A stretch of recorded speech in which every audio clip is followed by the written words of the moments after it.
Hello my friend and welcome to another adventure. Today I'm heading further north up the coast into the Redwood forest. I'm taking you to the land of the giants, where some of the tallest and oldest trees in the world are, some over 5,000 years old and over 300 feet tall. But first, before we get started, I want to say thanks to Discovery+ for sponsoring this portion of this video. They have a free 7-day trial, and right now they have a new series called $1 Million Wheels that gives you an exclusive behind-the-scenes look at the competitive world of luxury car sales. If you like watching high-pressure, high-stake, exotic car deals, then you don't want to miss this show.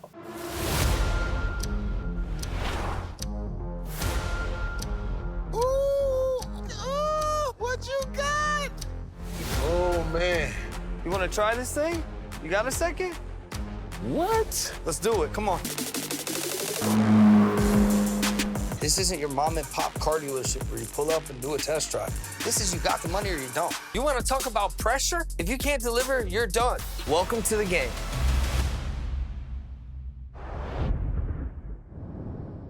Downloading and subscribing to Discovery+ is super easy, and they have a 7-day free trial.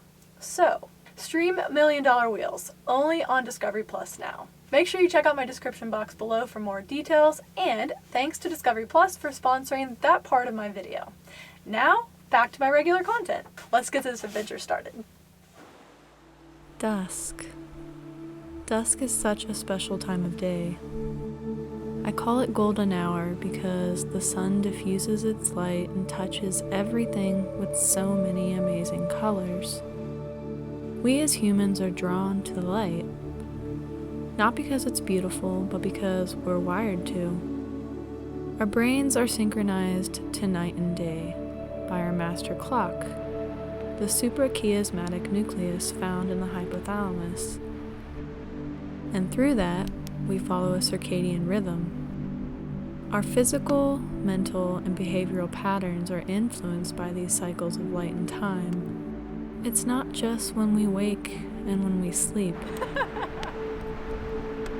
Nice and toasty.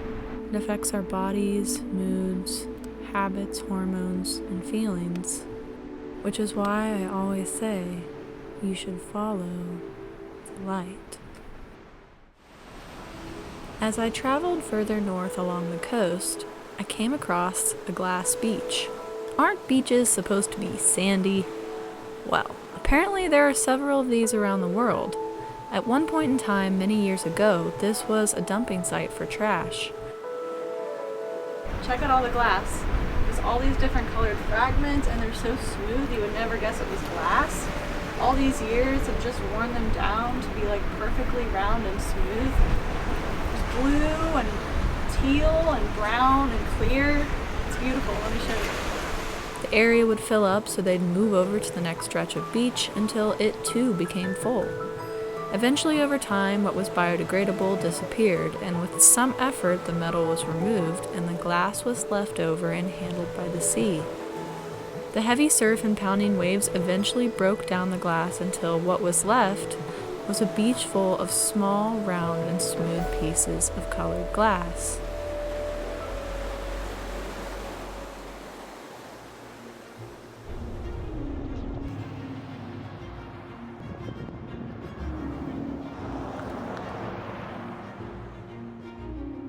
I truly hope that some of these shots can capture the magic and relay to you just how magnificent these trees are. I realized quickly that I didn't have the right lens for this forest, and the right lens is through your own eyes.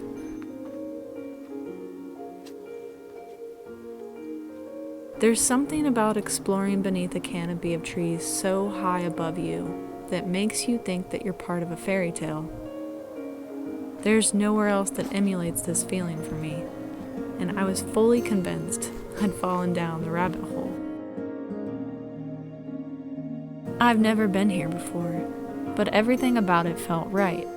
One of nature's secrets is its amazing ability to shift all of our focus away from ourselves and our concerns. Our worries and anxieties can manifest through the body many ways, but when I'm here, it all drops away.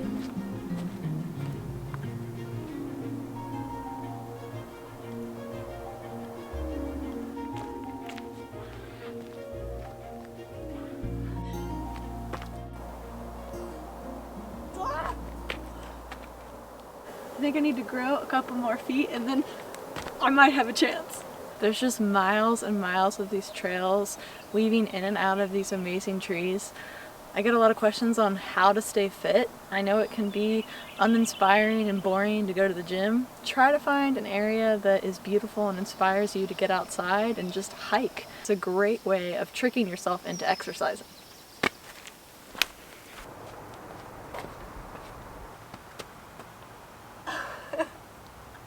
I can almost reach it. Ah!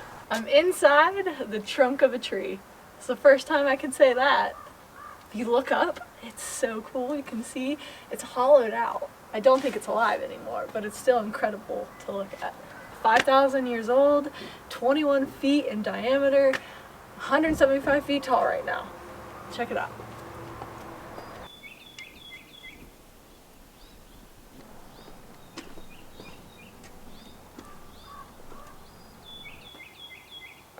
Oh, I can touch from one side to the other.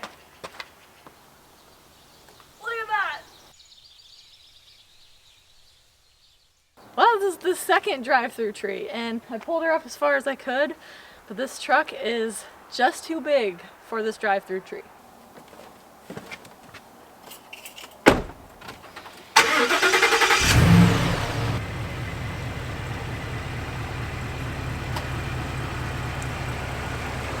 This tree is still alive at over 700 years old and 17 feet in diameter. I got back on the road and headed further north and popped back out at the ocean.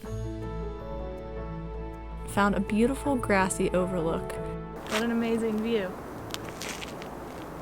There was more fog this morning. Unfortunately, I missed it. I was hoping to find a little whale swimming in the ocean, a blowhole, but no such luck. Look at these incredible views. A perfect place to stop and do some stretching, get my heart rate up, a little bit of exercise. Stretching is something I've always really enjoyed.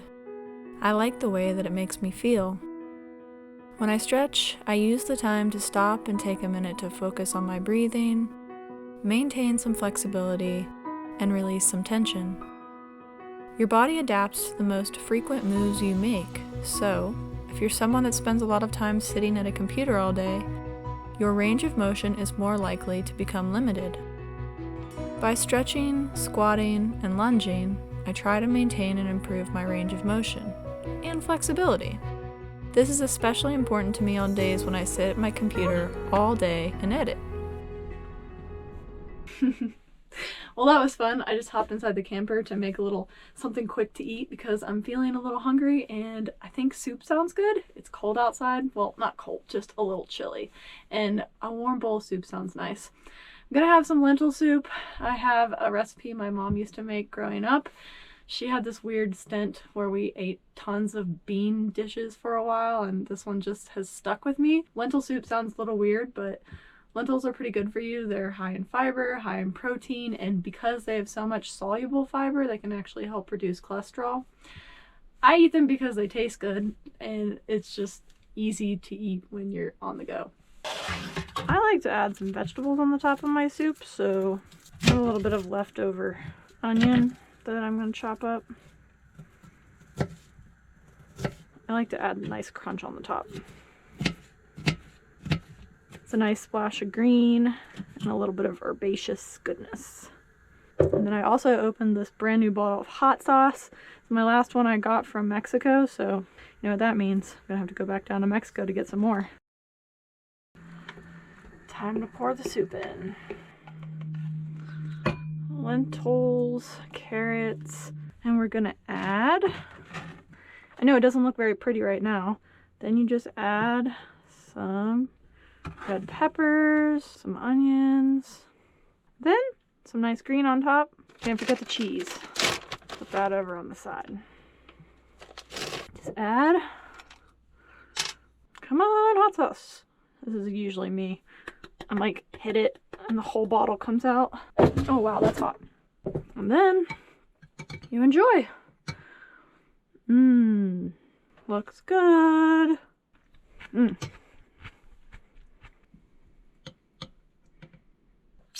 See you next week. And that, my friend, is all for today.